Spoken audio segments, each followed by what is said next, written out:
friends, welcome to Storytime. I'm Miss Becca and I'm the owner of Becca's Book Box. I am so excited to be here with you this week and we are going to read some very special books. We are going to read Tommy DePaula books all week. Do you know who Tommy DePaula is?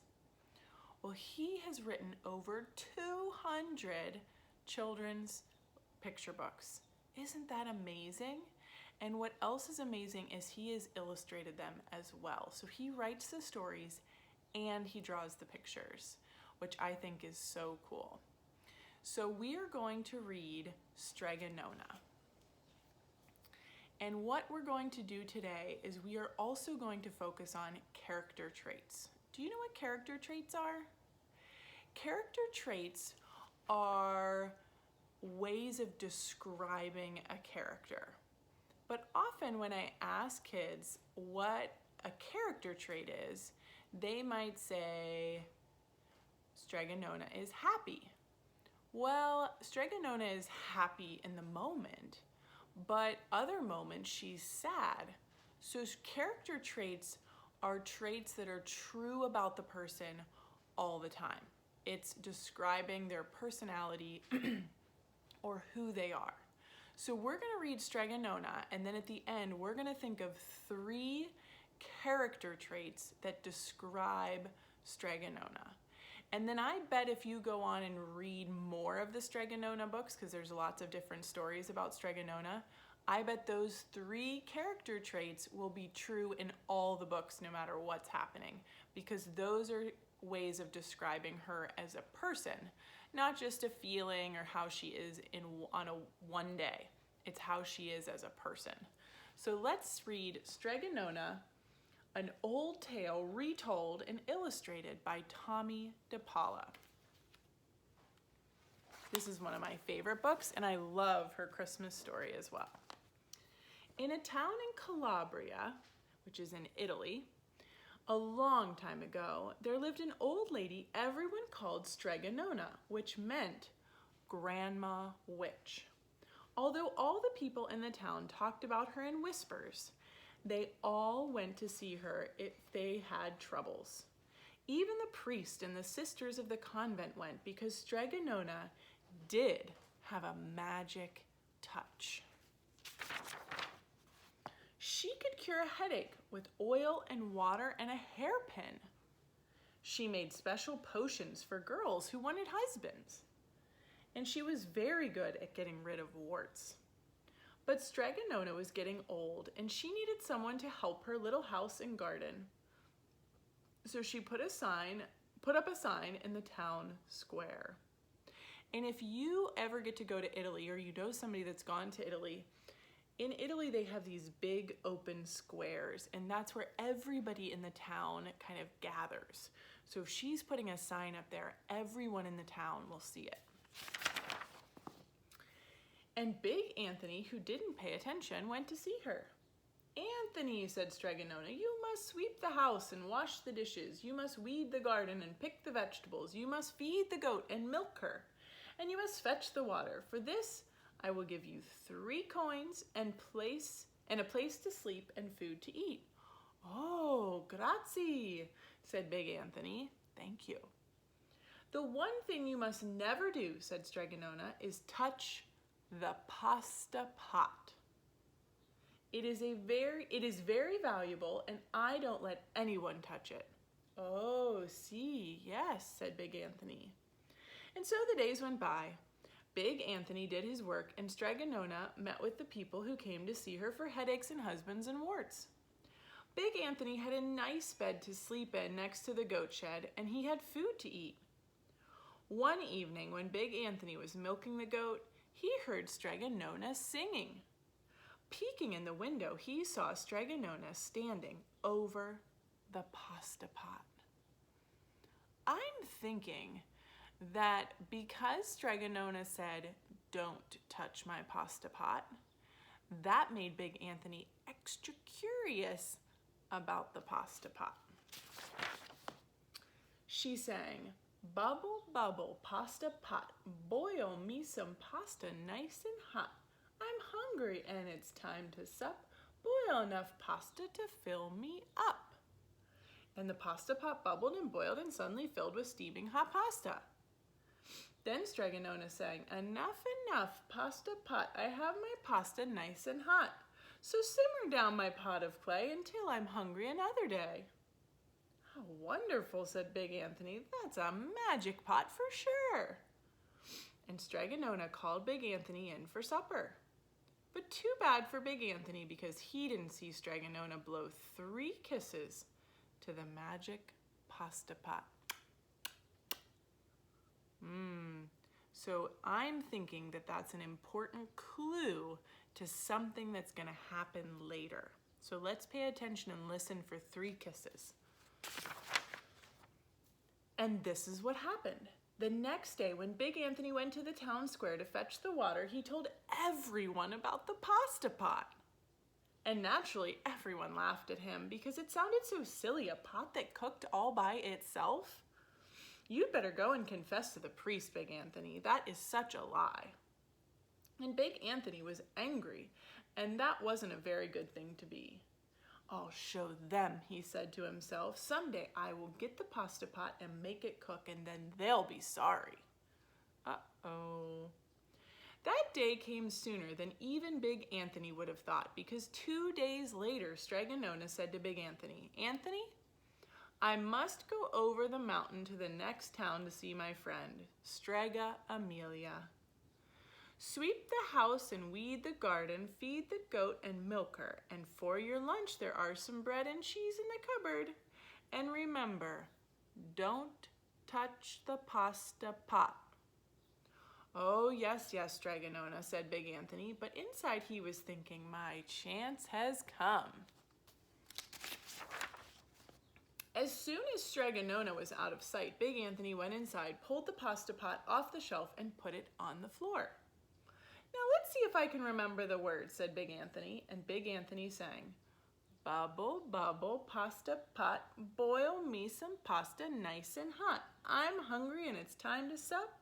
Boil enough pasta to fill me up. And sure enough, the pot bubbled and boiled and began to fill up with pasta. Aha, said Big Anthony.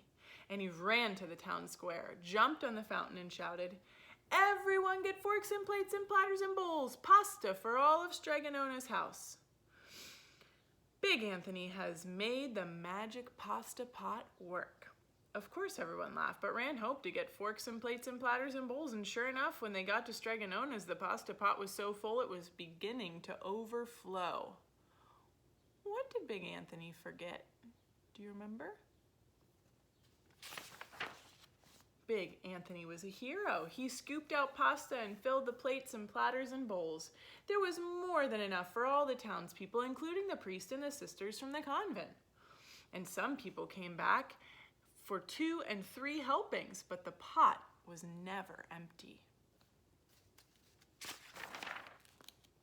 When all had had their fill, Big Anthony sang, enough, enough, pasta pot. I have my pasta nice and hot, so simmer down my pot of clay until I'm hungry another day.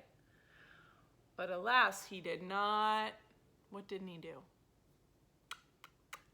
He did not blow 3 kisses. He went outside, and to the applause of the crowd, Big Anthony took a bow. He was so busy listening to compliments from everyone that he didn't notice the pasta pot was still bubbling and boiling, until a sister from the convent said, oh, Big Anthony, look. And pasta was pouring out of the pot all over the floor of Stregonona's house and was coming out the door. Uh-oh. Big Anthony rushed in and shouted the magic words again, but the pot kept bubbling. He took the pot off the floor, but pasta kept on pouring from it. Big Anthony grabbed a cover and put it on the pot and sat on it. But the pasta raised the cover and Big Anthony as well and spilled on the floor of Stregonona's house. Someone is in trouble. Stop, yelled Big Anthony. But the pasta did not stop, and if someone hadn't grabbed poor Anthony, the pasta would have covered him up. The pasta had all but filled the little house. Out of the windows and through the doors came the pasta, and the pot kept right on bubbling. The townspeople began to worry. Do something, Big Anthony, they shouted. Big Anthony sang the magic song again, but without the 3 kisses, it did no good.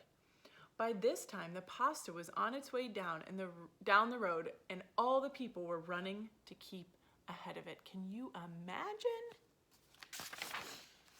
We must protect our town from the pasta, shouted the mayor. Get mattresses, tables, doors, anything to make a barricade. But even that didn't work. The pot kept bubbling and the pasta kept coming. Oh my goodness, right? We are lost, said the people, and the priest and the sisters of the convent began praying. The pasta will cover our town, they cried. And it certainly would have had Stregonona not come down the road home from her visit. She didn't have to look twice to know what happened. She sang the magic song and blew the 3 kisses, and with a sputter the pot stopped boiling and the pasta came to a halt. Oh, grazie, thank you, Stregonona, the people cried. But then they turned to poor Big Anthony. String him up, the men of the town shouted. Now wait, said Stregonona. The punishment must fit the crime. What does that mean? The punishment must fit the crime. So that means that if at home you make a really big mess, the punishment is to clean it up. So whatever the crime is, whatever you did to get in trouble, the punishment must fit that. And she took a fork from a lady standing nearby and held it out to Big Anthony. All right, Anthony, you wanted pasta from my magic pot, Stregonona said, and I want to sleep in my little bed tonight. So start eating. And he did. Poor Big Anthony. The end. Look at Big Anthony's belly. He's so full, isn't he, of pasta, but Stregonona is sleeping in her bed. So remember we were talking about character traits. So let's think of 3 character traits that describe Stregonona. What is one character trait that you would describe Stregonona? I'll let you think for just a minute. I'm thinking that Stregonona is patient. And I say that she's patient because she's been very patient with Big Anthony.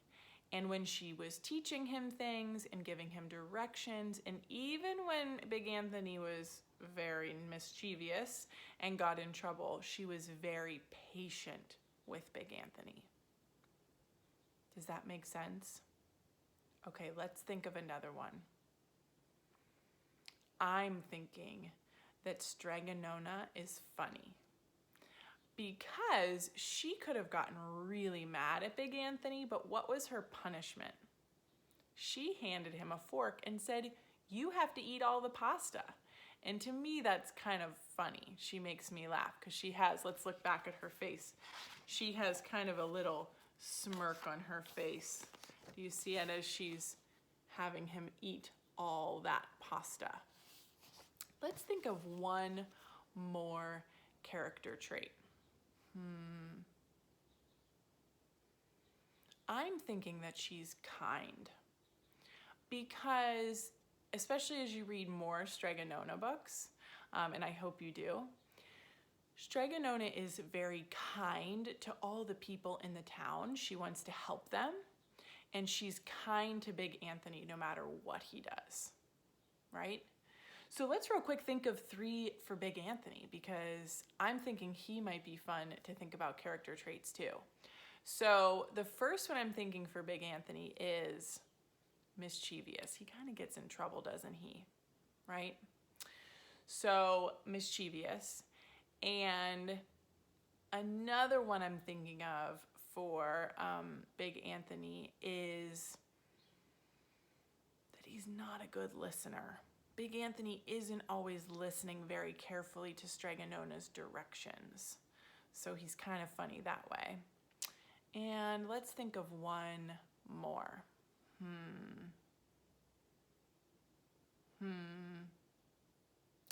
I'm thinking that Big Anthony is kind of silly because he went and told the whole town about the pasta pot, and then he wanted to prove that he could make all this pasta, and he was all excited about it, and kind of funny that it didn't turn out the way that he really wanted it to.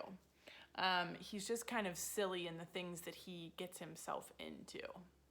So I want you to think, when you're reading this week, of character traits. How would you describe the person? Remember, it's not a feeling. It's not how they feel. Because we could say that Stregonona was upset or mad, but that's not true about her all the time. Or we could say that Big Anthony was really full because he ate all that pasta, but that's not true all the time. That's not describing their personality. So think character traits are something that's true about the person's personality and who they are, so it's true all the time. So I want you to think this week when you're reading about character traits, okay? So I can't wait to see you next time, and have a good week.